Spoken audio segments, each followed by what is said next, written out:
Novel یاریاں، writer ماں بنت Sajjad, season 2، یہ دوستی، قسط نمبر 1۔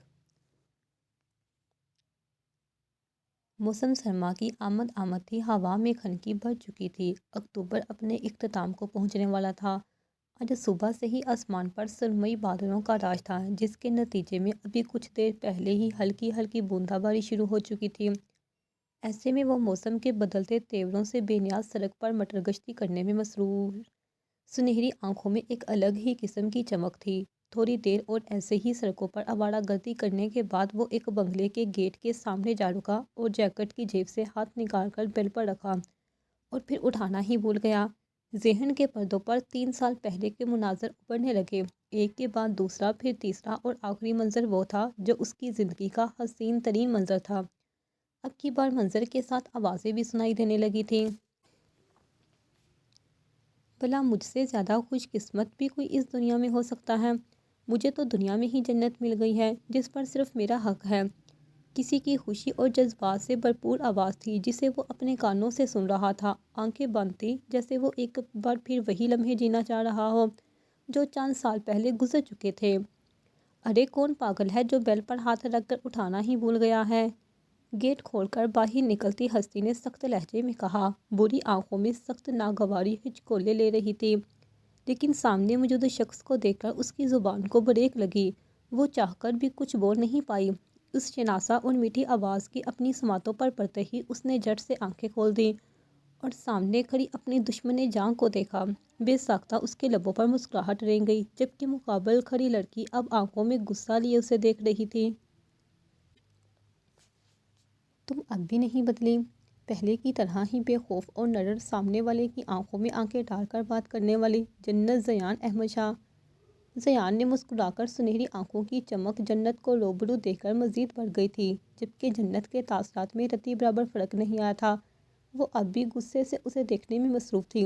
زیان نے ایک نظر جنت کے پیچھے ڈالی تاکہ دیکھ سکے کہ کوئی آس پاس موجود تو نہیں ہے، اور جب اس کی تسلی ہو گئی تو وہ 2 قدم آگے بڑھا کر جنت اسے دیکھتے ہوئے 2 قدم پیچھے ہوتی اس سے پہلے ہی زیان نے اس کا ہاتھ پکڑ کر اسے اپنی جانب کھینچا اور اپنے حصار میں لے لیا۔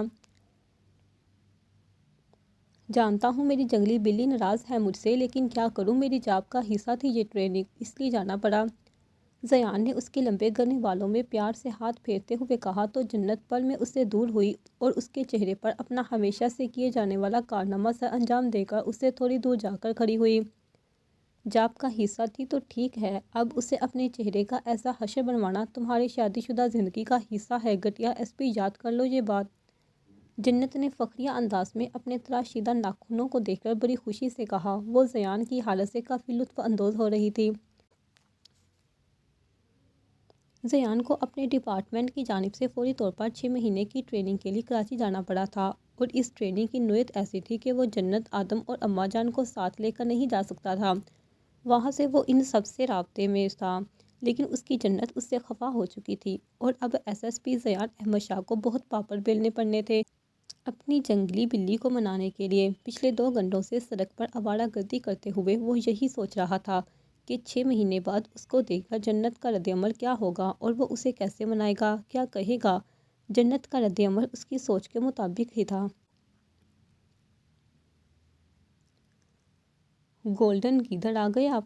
اس معصوم سی آواز پر جہاں زیان چونکا، وہیں جنت نے بھی گردن موڑ کر پیچھے دیکھا، جہاں 3 سالہ آدم ایک ہاتھ میں چاکلیٹ پکڑے دوسرے ہاتھ میں اپنا ٹیڈی پکڑے کھڑا ان دونوں کو ہی دیکھ رہا تھا۔ اب یہ گولڈن گیدڑ کون ہے؟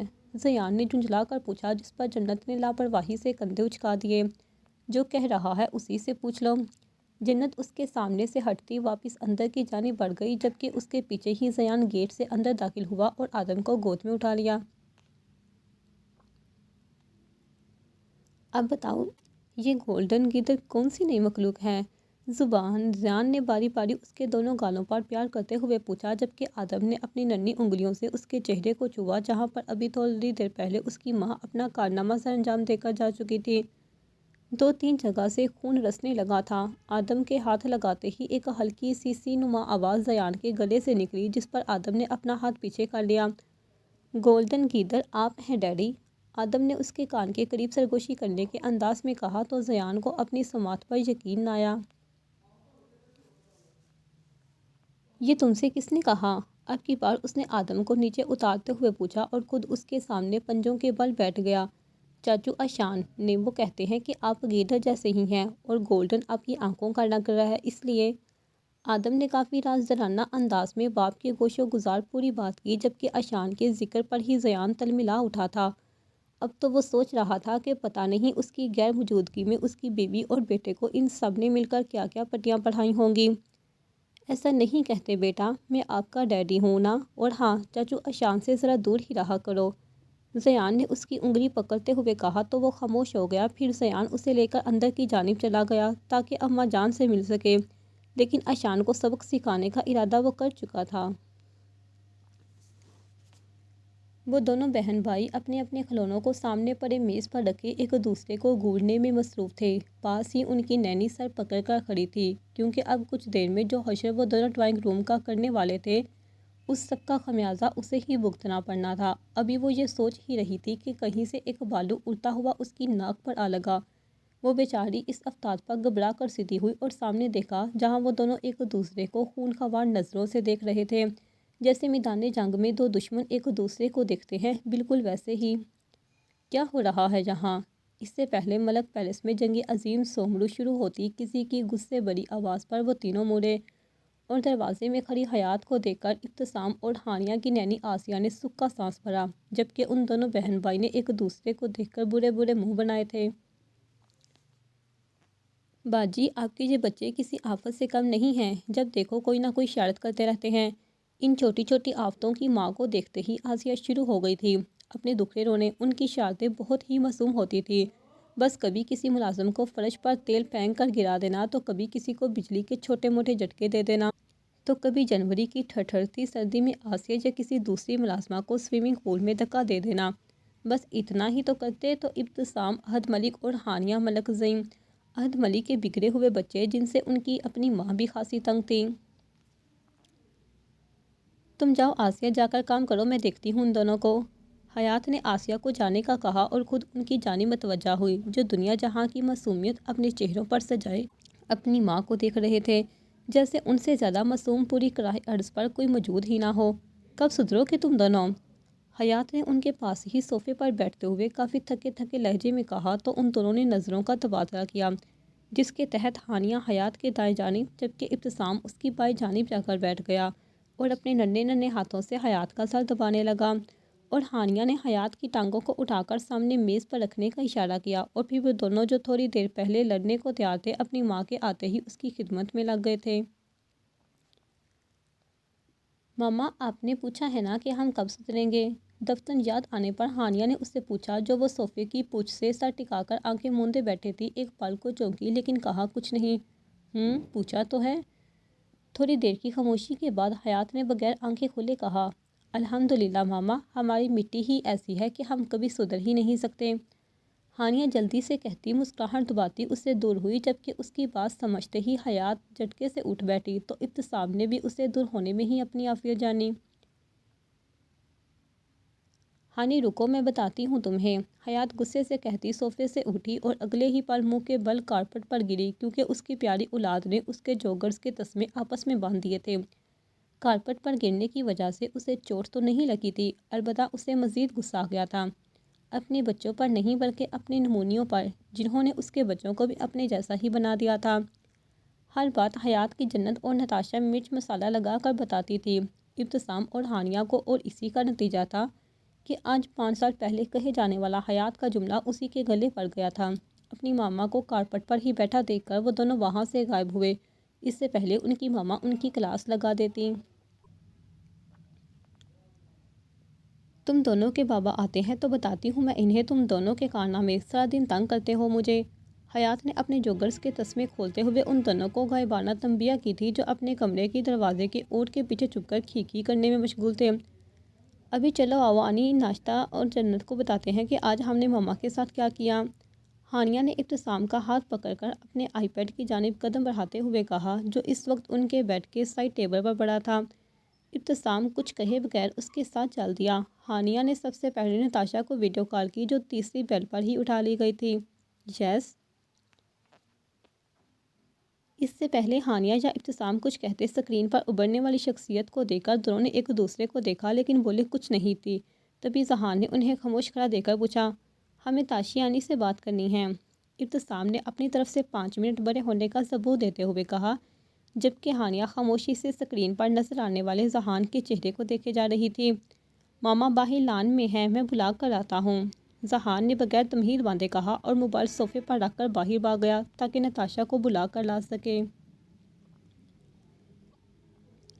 ایک بات بتاؤ ابھی، یہ ذہان اتنا سنجیدہ کیوں رہتا ہے ہمیشہ؟ ہانیہ کے ذہن میں ذہان کے ساتھ گزرے وقت کی یادیں ایک ساتھ ابھری تھیں، لیکن اس کا معصوم ذہن اس کی سنجیدگی اور بہت زیادہ خاموش طبیعت ہونے کی وجہ سمجھنے سے قاصر تھا۔ مجھے کیا پتا ہانی کہ وہ ایسا کیوں ہے، اب کوئی حال تمہارے اور آدم کی طرح آفت تو نہیں ہو سکتا نا؟ ابتسام نے بڑی سنجیدگی سے اپنی جڑواں بہن کی عزت افزائی کر دی تھی۔ تمہاری ہمت کیسے ہوئی مجھے اس بدتمیز آدم کے ساتھ ملانے کی؟ ہانیہ کا چہرہ آدم کا نام سنتے ہی پل میں سرخ ہوا تھا۔ اسے غصہ اپنے آفت کہے جانے پر نہیں تھا بلکہ آدم کے ساتھ نام لیے جانے پر آیا تھا۔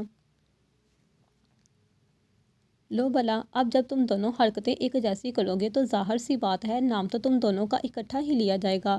ابتسام نے اپنی جیکٹ کی جیب سے چاکلیٹ نکالتے ہوئے کہا، ایک ہانیہ کی طرف بھی بڑھائی جو اس نے ہاتھ سے دور کر دی، جس پر ابتسام نے لاپرواہی سے کندھے اچکا کر اپنی چاکلیٹ کو کھول کر کھانا شروع کر دی۔ تم جانتے ہو ابھی مجھے وہ نہیں پسند، ہانیہ نے خفا خفا سے انداز میں بیڈ پر بیٹھتے ہوئے کہا تو ابتسام بھی اس کے پاس ہی بیٹھ گیا۔ کون پسند نہیں ہے میری ہانوں کو؟ نتاشا کی آواز پر وہ دونوں اپنے آئی پیڈ کی جانب متوجہ ہوئے جس کے بارے میں وہ شاید بھول چکے تھے کہ انہوں نے نتاشا کو کال بھی ملائی ہوئی تھی۔ کوئی بھی نہیں آنی، آپ بتائیں کیسی ہیں آپ؟ ہانیہ نے جلدی جلدی اپنے چہرے کے بگڑے تاثرات کو نارمل کرتے ہوئے کہا جس پر ابتسام نے اپنی ہنسی بمشکل دبائی تھی۔ وہ اچھے سے جانتا تھا کہ ہانیہ آدم کو پسند نہیں کرتی، اس لیے وہ جان بوجھ کر آدم کا نام لے کر اسے تنگ کرتا تھا۔ میں بالکل ٹھیک ہوں، تم دونوں بتاؤ کیسے ہو، میری حیات کیسی ہے؟ نتاشا نے ذہان کو اپنے پاس بیٹھنے کا اشارہ کرتے ہوئے مسکرا کر پوچھا۔ ہم بھی ہمیشہ کی طرح پیارے اور شرارتی ہیں، اور آپ کی حیات ہم سے تنگ، ہانیہ نے بڑے پرجوش انداز میں چہک کر کہا جس پر نتاشا کھل کر ہنس دی۔ ذہان کے چہرے پر بھی ماں کو ہنستا دیکھ کر چھوٹی سی مسکراہٹ ابھری۔ تو آج کیسے یاد کیا اپنی تاشیانی کو آپ دونوں نے؟ نتاشا نے ذہان کے بالوں میں انگلیاں پھیرتے ہوئے پوچھا جو اپنی ذہین بری آنکھوں سے موبائل کی سکرین کو ہی دیکھے جا رہا تھا۔ کچھ تھا اس میں جو اسے اس کے عمر کے بچوں سے مختلف بناتا تھا۔ وہ عام بچوں کی طرح زیادہ شرارتیں نہیں کرتا تھا، نہ زیادہ بولتا تھا، اکثر خاموش ہی رہتا تھا، اور سب سے بڑی بات وہ ضد بھی نہیں کرتا تھا۔ وہ عجیب تھا، پورا سراڑ سا بچہ جو ہانیہ کو کسی پہیلی جیسا لگتا تھا جسے وہ اپنی کم عمری کی وجہ سے سلجھا نہیں پا رہی تھی۔ بس آپ کو کچھ بتانا تھا لیکن اس سے پہلے آپ جنت آنے کو بھی کال پر لیں۔ اب کی بار ابتسام نے آئی پیڈ اپنے ہاتھ میں لیتے ہوئے کہا جس پر نتاشا نے بغیر کچھ کہے جنت کو کال ملائی۔ کچھ دیر بعد ہانیہ اور ابتسام جنت اور نتاشا کو اپنا آج کا کارنامہ بتا رہے تھے جس کو سن کر ان دونوں کا ہنس ہنس کر برا حال ہو رہا تھا۔ میں بھی آج آپ کے ساتھ جاؤں گی ہسپتال، جمل نے اعلان کرنے والے انداز میں کشان کے سکون کو غارت کیا تھا۔ وہ ڈریسنگ ٹیبل سے اپنی گھڑی اٹھاتا ہوا مڑا اور اس کے سامنے آ کھڑا ہوا جو دونوں ہاتھ کمر پر باندھے جیسے کشان سے لڑنے کے لیے تیار کھڑی تھی۔ تم کبھی کبھی عائشہ سے بڑھ کر بچوں والی باتیں کرتی ہو نور، کشان نے اس کے بال کان کے پیچھے اڑستے ہوئے کافی نرم اور ٹھہرے لہجے میں کہا جبکہ اس کی بات پر جمل کی کالی آنکھوں میں غصہ در آیا۔ آپ کہہ رہے ہیں آپ کے ساتھ ہسپتال جانا بچوں والی بات ہے کشان، جمل نے اسے خود سے دور ہٹاتے ہوئے کہا۔ تم جیسا سمجھو، کشان نے محض اسے تنگ کرنے کی خاطر کہتے ہوئے کندھے اچکائے اور چہرے پر معصومیت طاری کر لی۔ میں بھی دیکھتی ہوں پھر آپ آج ہسپتال کیسے جاتے ہیں، جمل نے غصے سے کہتے ہوئے ایک گولی سے کشان کو نوازا جو اس کی بات سمجھنے کی کوشش کر رہا تھا، لیکن اس سے پہلے ہی جمل تیزی سے دروازے کی جانب بڑھی اور کمرہ باہر سے لاک کر کے نیچے کچن میں چلی گئی جبکہ پیچھے بیچارہ کشان دروازہ پیٹتا رہ گیا۔ اف خدایا کیسی بیوی ملی ہے مجھے، کشان نے اونچی آواز میں کہا۔ جیسی آپ ڈیزرو کرتے ہیں بابا، دروازہ کھول کر اندر آتی عائشہ نے کشان کو گھورتے ہوئے کہا جبکہ کشان تو دروازہ کھلنے پر ہی خوش ہو گیا تھا۔ ہاں وہی تو کہا، کیسی اچھی بیوی ملی ہے مجھے، کشان نے اپنی بیٹی کے خطرناک تیور دیکھتے ہوئے فوراً بات بدلی تھی۔ بس بس رہنے دے بابا، پتہ ہے مجھے کہ آپ کو کتنی اچھی بیوی اور مجھے کتنی اچھی ماما ملی ہیں۔ ظائشہ نے چہرے پر دنیا جہاں کی مظلومیت سجا کر کہا تھا، جس پر کشان کا قہقہ بلند ہوا تھا، لیکن اگلے ہی پر اس کی ہنسی کو بریک لگی تھی۔ اچھا تو آپ دونوں باپ بیٹی میری برائیاں کر رہے ہو؟ زمل نے دروازے میں ہی کھڑا رہ کر پوچھا، جبکہ کشان کی ہنسی کے ساتھ ساتھ بولتی بھی بند ہو چکی تھی زمل کو دیکھ کر۔ جی بالکل ماما، ہم آپ کی برائی ہی کر رہے تھے۔ ظائشہ نے ایک مسکراہٹ زمل کی جانب اچھالی اور بھاگ کر کشان کے پاس گئی، کیونکہ اس کی ماما کے اندر اب کبھی کسی بھی چڑیل کی روح آ سکتی تھی۔ شرم کر لو ظائشہ، کوئی اپنی ماما کے سامنے ایسے کہتا ہے؟ زمل نے اسے غصے سے ڈپٹتے ہوئے کہا۔ ہاں بیٹا، ظائشہ اپنی ماما کے سامنے ایسے بات نہیں کرتے، ان کی پیٹھ پیچھے کرتے ہیں۔ کشان نے گفتگو میں اپنا حصہ ڈالنا ضروری سمجھا، جس پر زمل غصے سے پیر پٹکتی وہاں سے چلی گئی۔ وہ بہت تنگ تھی ان باپ بیٹی سے۔ بری بات بابا، اب ماما کو کیوں تنگ کرتے ہیں؟ ظائشہ نے دونوں ہاتھ کمر پر رکھ کے کسی بڑی بی کی طرح کشان سے پوچھا تھا۔ بیٹا، یہ آپ کو بھی اچھی طرح پتا ہے کہ زمل کو تنگ کون کرتا ہے۔ کشان نے چک کر اسے اٹھایا اور اس کے دونوں گالوں پر پیار کرتے ہوئے کہا۔ میں تو بالکل بھی نہیں کرتی، آپ کرتے ہیں۔ ظائشہ نے اس کی گردن کے گرد دونوں بازو حائل کیے اور صاف مکر گئی۔ اچھا میں کرتا ہوں۔ کشان نے گویا ہار مانی تھی اور اسے نیچے اتارا تو وہ بھاگتی ہوئی کمرے سے باہر چلی گئی۔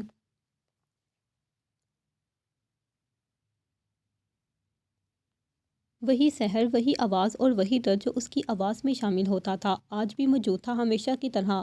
آج بھی اس کے چاہنے والے دیوانوں کی طرح اس کی آواز کے سحر میں جکڑے جھوم رہے تھے۔ اس کے چاہنے والوں میں اضافہ ہوا تھا۔ ان 6 مہینوں میں آج وہ بلیک جینس پر وائٹ شرٹ اور بلیک لیدر جیکٹ پہنے ہمیشہ کی طرح ہی پرکشش لگ رہا تھا۔ بوڑھے بال ماتھے پر بکھرے تھے، لیکن پرواہ کسے تھی؟ وہ تو گٹار تھمے آنکھوں موندے گانے میں مشغول تھا۔ اس نے لوگوں کی یکدم بڑھتی ہوئی ہوٹنگ پر آنکھیں کھولی تھی۔ اسٹیج کی بائیں طرف سے کوئی اوپر آ رہا تھا، لیکن اسپاٹ لائٹ صرف اشان پر تھی، باقی ہال میں موجود لائٹس کو بند کر دیا گیا تھا۔ وہ جو آنے والی شخصیت کی طرف متوجہ تھا، جیسے ہی ہال کی لائٹس آن ہوئی تو ایک پل کے لیے اس کی آنکھیں تیز روشنی کے باعث چندیا گئی تھی۔ اس نے آنکھیں کھولی، وہ اس کے سامنے کھڑی تھی۔ بلیک کلر کی میکسی میں اشان کے دل پر بجلی گراتے ہوئے بالوں کا جوڑا بنایا ہوا تھا، کانوں میں چھوٹے چھوٹے ڈائمنڈ ٹاپس تھے، چہرے پر کسی قسم کا میک اپ نہیں تھا۔ وہ یکٹک اسے دیکھے گیا۔ آخر آج پہلی بار اس کی جانم اس کی نتاشا اس کے کنسرٹ پر آئی تھی، اور وہ سرپرائز تھا کیونکہ نتاشا اسے بغیر بتائے آئی تھی۔ وہ عین کنسرٹ کے درمیان آ کر اسے سرپرائز دینا چاہتی تھی۔ حارث گانا؟ نتاشا نے اسے خود کو مسلسل دیکھتے پایا تو اس کے کان میں سرگوشی کی، جس پر ہوش میں آیا لبوں پر ایک مسکراہٹ چھا گئی تھی۔ اشان نے اس کا ہاتھ پکڑا تو ہجوم میں ایک بار پھر ہوٹنگ کی۔ وہ سب جانتے تھے کہ وہ نتاشا اشان ملک ہے، اشان حارث ملک کی بیوی۔ اشان اس کا ہاتھ پکڑے گانا شروع کر چکا تھا، گٹار کو وہ پہلے ہی رکھ چکا تھا۔ نتاشا کے چہرے پر ایک ہلکی سی مسکراہٹ تھی۔ وہ جانتی تھی کہ یہ صرف گانے کے بول نہیں ہیں، اشان کے جذبات ہیں۔ جو درد اسے نتاشا کی موت کی خبر سے ملا تھا، جو درد اسے نتاشا کے معاف نہ کرنے سے ملا تھا، اسی درد کو وہ آج نتاشا کا ہاتھ تھامے اپنے لیے انعام کہہ رہا تھا جو نتاشا نے اسے دیا تھا۔ اشان نے گانا ختم کیا تو پورے ہجوم میں اپنے موبائل فون کی ٹارچ آن کر کے ہوا میں لہرائے اور اتنی اونچی ہوٹنگ کی پورا ہال گونج اٹھا۔ اس نے مسکرا کر سب کا شکریہ ادا کیا۔ حارث میرے لیے بھی گانا گائے نا؟ نتاشا نے اس بازو پکڑ کر اتنی پیاری صورت بنا کر کہا تھا کہ اشان کو اس پر ٹوٹ کر پیار آیا۔ جانم، میرا ہر گانا تمہارے لیے ہی ہوتا ہے، اشان نے اس کی آنکھوں میں دیکھتے ہوئے پیار سے کہا، لیکن مجھے ابھی اس کنسرٹ میں گانا سننا ہے، وہ بھی جو آپ اپنے دل سے گائیں گے۔ نتاشا نے ضدی انداز میں کہا۔ وہ دونوں اس وقت کنسرٹ کے لیے بک کیے گئے ہال کے ریسٹ روم میں تھے۔ جانم، میں نے کہا کہ میرا ہر گانا تمہارے لیے ہی ہوتا ہے، تو اس کا یہی مطلب ہے کہ میں ہر گانا دل سے ہی گاتا ہوں، کیونکہ میں گانے کے بولوں میں تمہیں محسوس کرتا ہوں، تمہاری باتوں کو۔ اشان نے اس کے چہرے پر لٹکتی لٹ کو کان کے پیچھے کرتے ہوئے کہا۔ پلیز حارث، نتاشا نے اس کا ہاتھ پکڑ کر کہا تو اشان مسکرا دیا۔ وہ کبھی بھی نتاشا سے ضد میں نہیں جیت سکتا تھا۔ اس نے نتاشا کے دونوں ہاتھ اپنے ہاتھ میں لیے اور باری باری چوما، جس پر وہ شرما گئی۔ میری جانم، میں تم سے کبھی نہیں جیت سکتا۔ اشان نے اس کے ہاتھ چھوڑے اور اٹھ کھڑا ہوا، اس آگے بڑھایا، جسے نتاشا نے تھام لیا۔ 5 منٹ میں وہ دونوں دوبارہ اسٹیج پر تھے۔ اشان نے جیکٹ اتار دی تھی، گٹار بھی وہیں وہ ریسٹ روم میں رکھا تھا۔ اس کی آنکھوں میں الگ سی چمک تھی جو نتاشا کے وہاں آنے سے پہلے نہیں تھی۔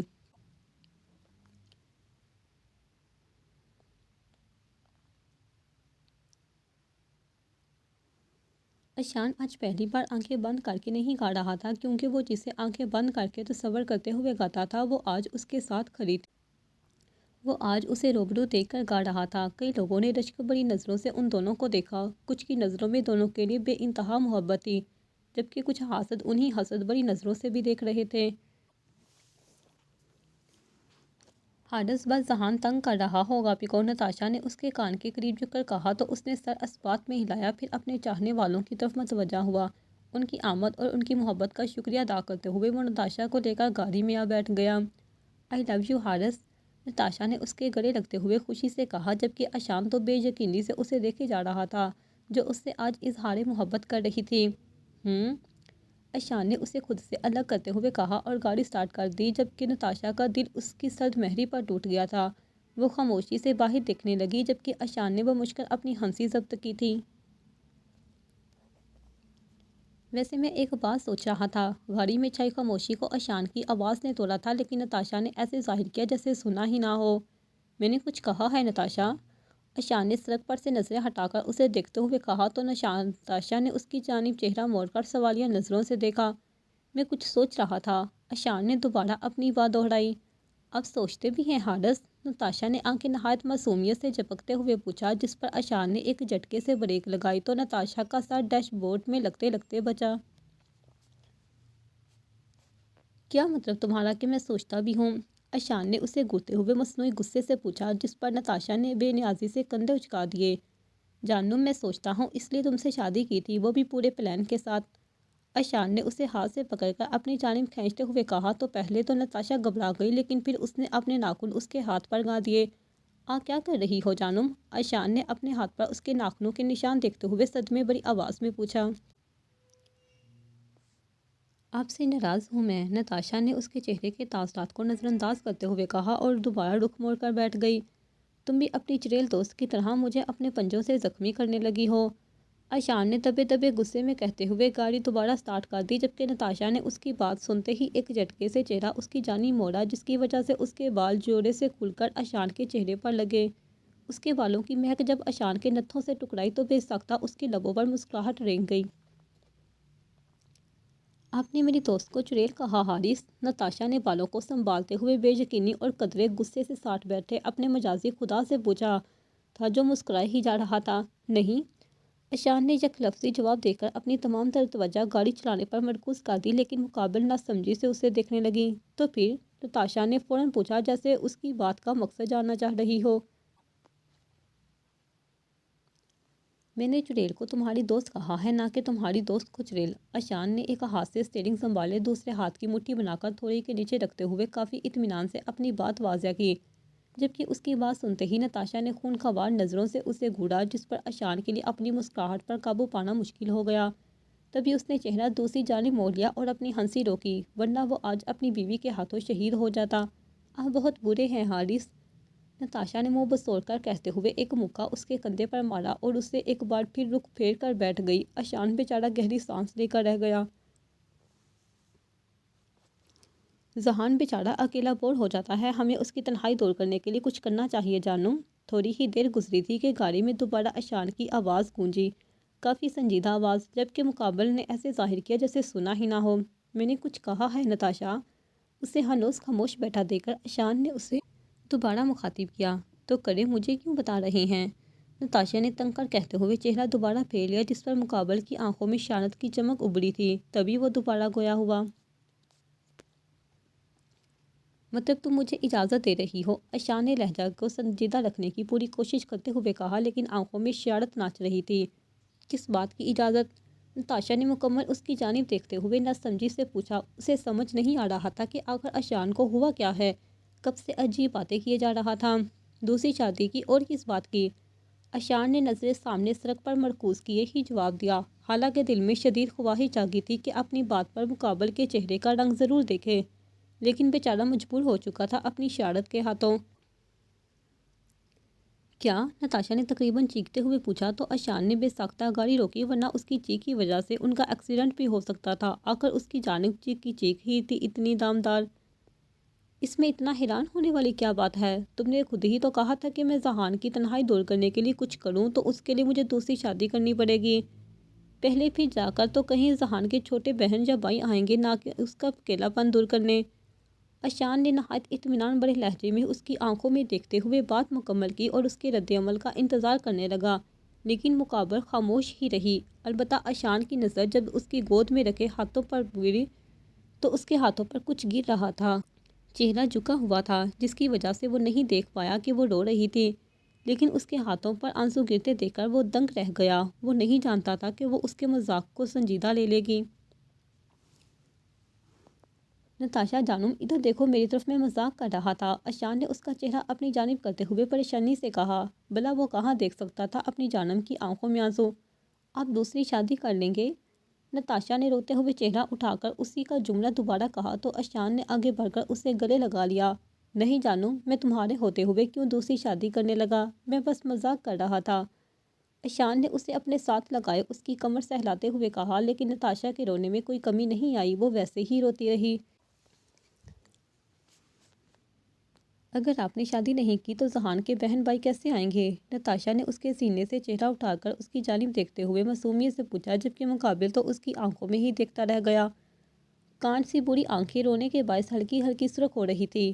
ہارس، نتاشا کی آواز پر وہ اپنے حواس میں واپس آیا تو نتاشا کی کہی بات یاد آئی جس پر وہ دل کھول کر مسکرا دیا۔ اسے مسکراتا دیکھ کر نتاشا اس سے دور ہوئی۔ اب ہنس کیوں رہے ہیں ہارس؟ نتاشا نے اپنے آنسو صاف کرتے ہوئے مشکوک نظروں سے اشان کو دیکھ کر پوچھا۔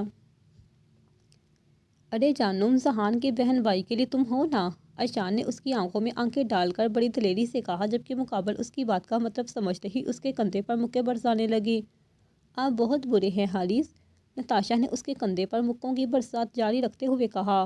اب جیسا بھی ہوں جانم، تمہارا ہی ہوں، اشان بے نیازی سے کہتے ہوئے نتاشا کا ہاتھ اپنے لبوں سے لگایا اور گاڑی دوبارہ سٹارٹ کر دی۔ نتاشا خاموشی سے سیٹ کی پوچھ سے ٹیک لگا گئی۔ اسے آنکھیں مونتے دیکھ کر ایک دل فریب مسکراہٹ اشان کے لبوں پر دوڑ گئی۔ حیات، میں کچھ سوچ رہا تھا۔ وہ جیسے ہی آفس سے گھر آیا حیات کو لاؤنج میں صوفے پر بیٹھتے اونگتا دیکھ کر بولا۔ بولیں؟ حیات نے بغیر آنکھیں کھولے جواب دیا۔ وہ ویسے اچھی اور روایتی بیویوں کی طرح شوہر کا دروازے پر استقبال کرنا چاہیے تھا، اسے اس کے سارے دن احوال پوچھنا چاہیے تھا، اس کا بیگ لے کر اسے پانی دینا چاہیے تھا، لیکن وہ یہ سب کہاں کرنے والی تھی، اور اسے یہ سب کرنے کی ضرورت ہی نہیں تھی، کیونکہ اس کا شوہر بالکل بھی روایتی نہیں تھا، اور وہ بھلا ہوتا بھی کیوں روایتی؟ وہ کوئی عام مرد تھوڑی تھا، وہ تو زعیم تھا، زعیم عہد ملک، اپنے نام کی طرح ہی منفرد اور سب سے الگ۔ پلاننگ کے بارے میں کیا خیال ہے؟ زعیم نے اس کے برابر بیٹھتے ہوئے اس کے کان کے قریب سرگوشی کی تو وہ جھٹ سے آنکھیں کھول کر سیدھی ہو کر بیٹھ گئی۔ اس کی آواز اتنے قریب سے سن کر اس کا ایسا ری ایکشن تو بنتا تھا۔ کس چیز کی پلاننگ؟ حیا جلدی سے خود کو کمپوز کرتے ہوئے اسے مشکوک نظروں سے دیکھتے ہوئے بولی۔ انداز خاصا تشتیشی تھا، جبکہ مقابل نے بس مسکرانے پر ہی اکتفا کیا۔ میں نے کچھ پوچھا ہے زعیم؟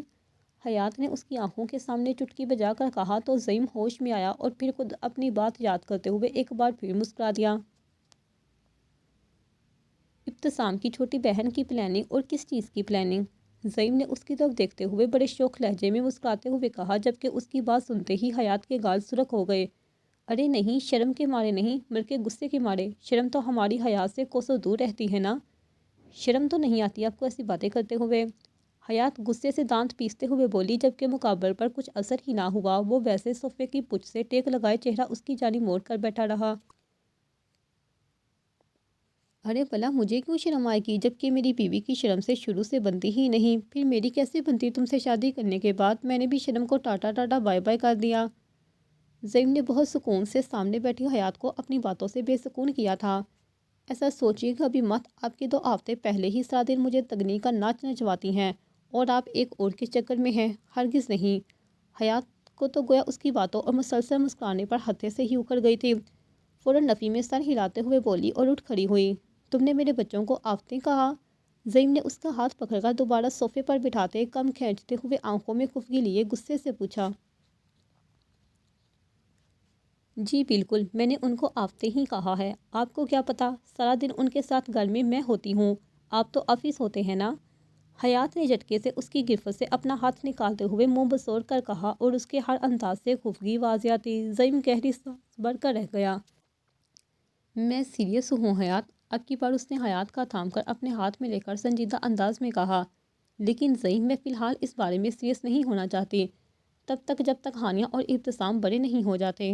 حیات نے اپنا دوسرا ہاتھ زعیم کے ہاتھ پر رکھتے ہوئے اپنی طرف سے بات ختم کرتے ہوئے کہا، جبکہ زعیم خاموش ہو گیا۔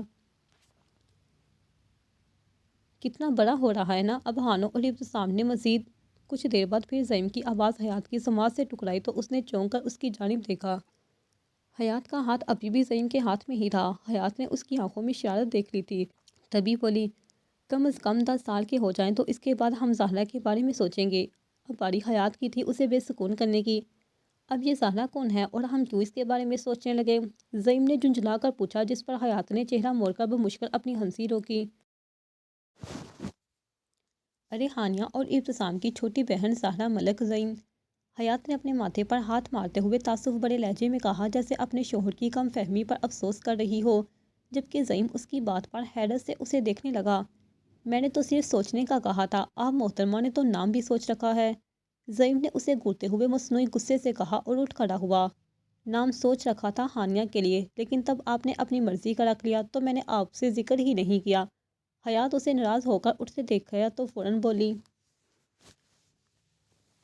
تو تب تم بتا دیتی تو میں یہی نام رکھ دیتا۔ زعیم حیات کی بات پر جاتے جاتے مڑا اور اس کے سامنے آ کر شکوہ کیا، آپ نے بہت پیار سے اس کا نام رکھا تھا، میں کیسے آپ کو منع کرتی؟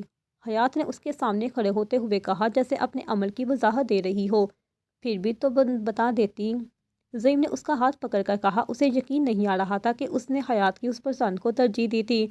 اپنی پسند پر اسے دکھ ہو رہا تھا کہ کیوں اسے ایک بار بھی حیات سے نہیں پوچھا کہ وہ اپنی بیٹی کا کیا نام رکھنا چاہتی ہے۔